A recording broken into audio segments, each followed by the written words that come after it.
sabihin na aswang? Ano ba to? Hindi ba to tao? Ang aswang ay tao din. Pero, syempre, meron tayong maling mata na tingin.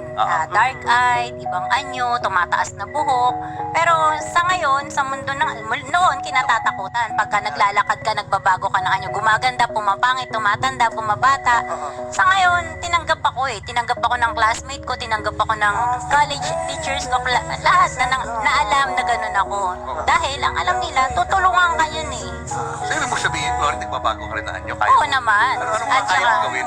bumabata, gumaganda. Minsan, ang tingin nila sa akin, fresh na fresh. Pero sabihin, kahit ganyan yan, ibig sabihin, manggagamot yan na nakakatulong. Yung patunay yan, hindi mo kailangang hanapan ng ganito, ganyan yan. So, pwede Tutulungan kayo ka. maging hayop din kung gusto niyo. Iba yun. Iba rin yun. Pagka sinabing hayop, ibig sabihin, merong mataas na bertud na isusubo mo para magkanyong hayop ka, lumipad, maglakad. Iba rin yung pagtalon mo sa kabila, magiging ibon ka. Hindi.